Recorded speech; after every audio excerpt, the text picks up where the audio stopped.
Hi guys, 18 Dapper here and welcome to this match preview for Monday's encounter in League One. It's Bristol Rovers versus Doncaster Rovers. Let's get the video started.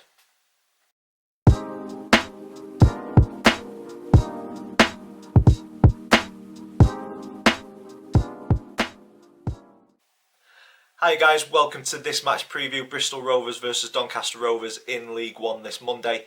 A very important game for both teams at both ends of the table. So let's get into this preview. If you're an existing subscriber, welcome back, thank you for returning. If this video has brought you to the channel, welcome. Please click that subscribe button so you don't miss any future content. And if you are new to the channel, this is a format that we go through match previews. We'll look at the previous meetings between the two clubs, we'll look at the current form, which is not good reading for both of us at the minute. I choose a Doncaster Rovers player to focus on, and then we have a quick look at the opponent, a brief history and my opinion on the one to watch for you guys. But as I've said in previous previews, I don't know your club as well as you do, so if I'm a million miles away, please let me know in the comments down below. And then me and the family, we've got a predictions league table, so there's an update on that, and then we finish the video off with a score prediction. So without further ado, into previous meetings. And Donny and Bristol Rovers have faced off a total of 44 times in our history. Doncaster Rovers coming out on top 21 of those games. Bristol Rovers winning 17, and we've shared the spoils only 6 times. So I think if that continues, looks like it's going to go one way or the other. And if we look at the last 5 meetings, hopefully this is an omen for a turning fortune for Doncaster Rovers, because the last 5 meetings between the two clubs, Donny have run out winners on every single occasion. Going back to 2018, a 4-0 win. What I would give to get another 4-0 win. Struggling for goals at the minute, so that would boost the confidence massively.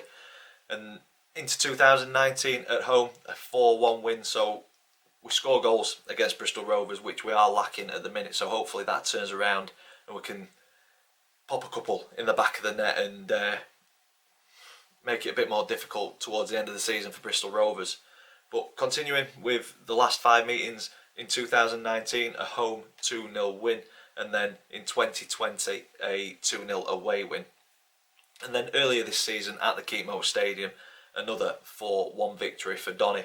So I'm hoping for 4 goals in our favour, because we need it, we need that boost. But looking at that, it's not good reading for Bristol Rovers fans. Current form though is slightly better reading for Bristol Rovers fans, because looking at the current form, Doncaster, it's poor, very, very poor.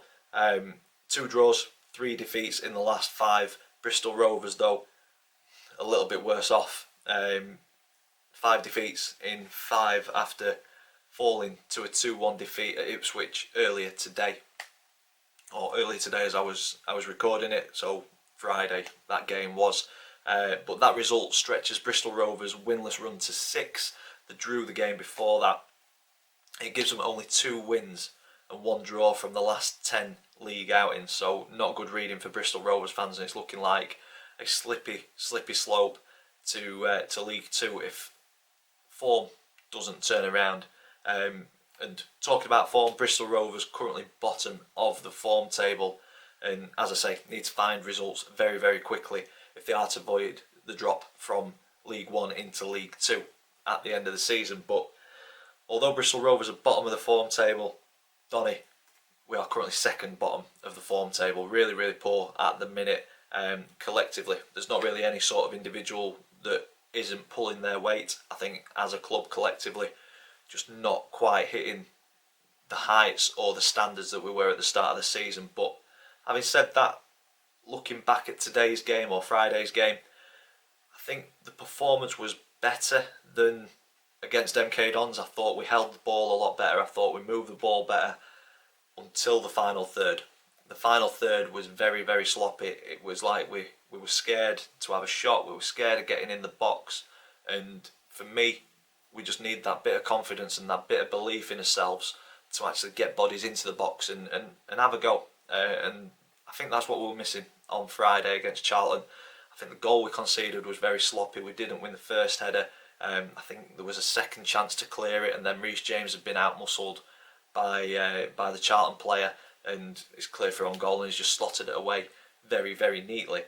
But other than that, I don't think we really got troubled. There was the disallowed goal for offside early in the second half, but that was from a set piece. I think in open play didn't really bother us too much, and I thought we controlled the game in spells. As I say, I thought we moved the ball around quite well, but there wasn't really any sort of penetrative passes, or there wasn't really anything moving forward, and that's where we were lacking on Friday. So hopefully we can get that belief and that energy going forward, because we need it over the next couple of games. A decent run of games against teams in the bottom half of the table, and I think this one is the start of potentially a good run of results. And if it's not, then we need to take a long, hard look at ourselves and manage our expectations for this season, because I think if we don't get 3 points on Monday against Bristol Rovers, our playoff chances are written off. I think we still have an outside chance of getting there. It is still within our reach with the games in hand and stuff and the teams that we're playing, but we need to start winning games. If we don't start winning games, our season is done. But yeah, lacking in the final third for me on Friday. Another 1-0 defeat. As I say, could be the nail in the coffin for the season's playoff hopes, unless we start getting these results. Social media, people saying Butler out of his depth or the players are not performing. For me, I am still firmly backing Andy Butler. He's been given the job till the end of the season, and we see where we are come the end of that. As I say, I think this game is vital for Andy Butler's future at Doncaster Rovers. I think if we fail to win, for me, the board need to start the recruitment process for a new manager. But for them to be in at the end of the season, Butler, for me, has got the job till the end of the season. He needs to start getting the players playing and performing, and the results coming, because for me, anything less than 6th with the start that we had this season is underachieving. Regardless of who's in charge, would an experienced manager have done something different? We'll never know.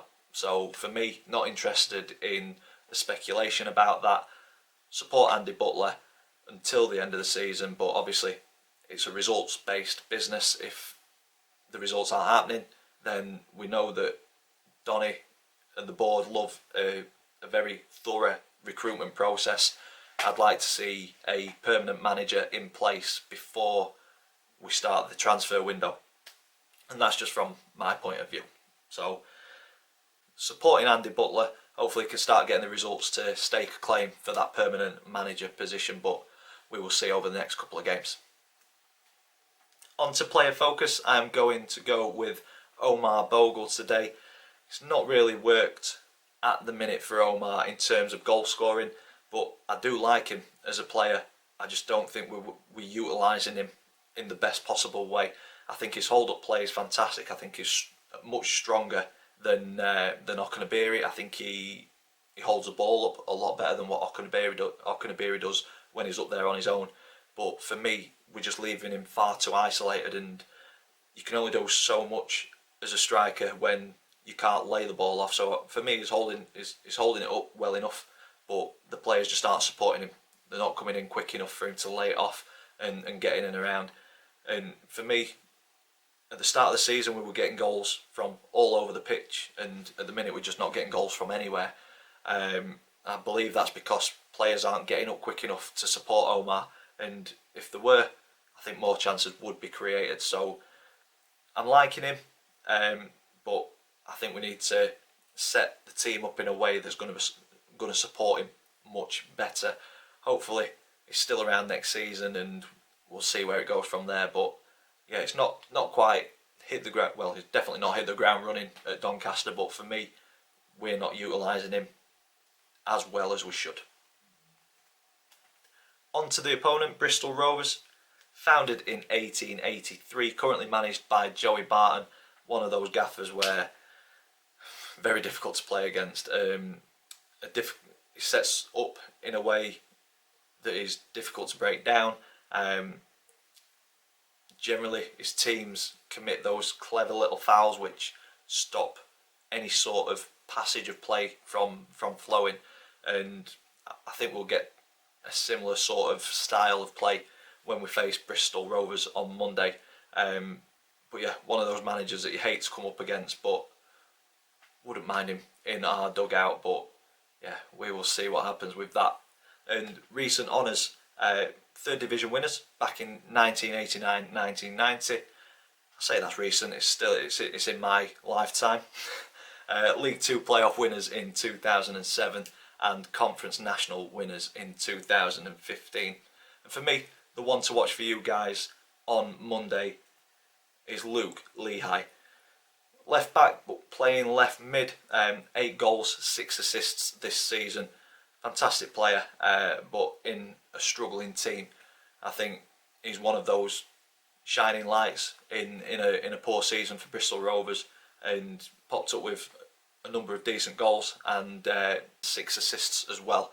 So I think if we shut him out, we're going to kind of stop the supply, and hopefully stop him from kind of getting any sort of chances what he can add to those 8 goals that he's got this season.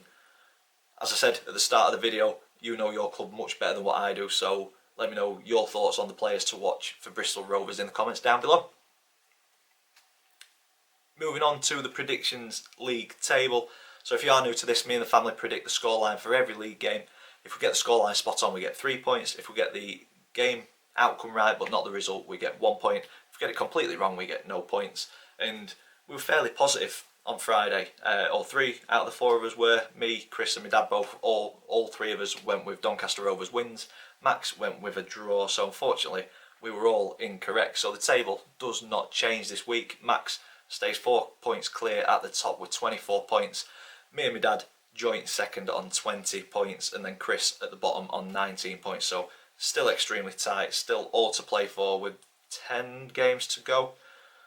There's going to be changes in this table, as there will be in the League One table as well, so keep a close eye on that. If you do want to keep a track of it before the next preview comes up, I will be putting the family predictions on my Twitter. Link to the socials are in the description, so go follow me on there. And that leads me on to the score prediction for Monday.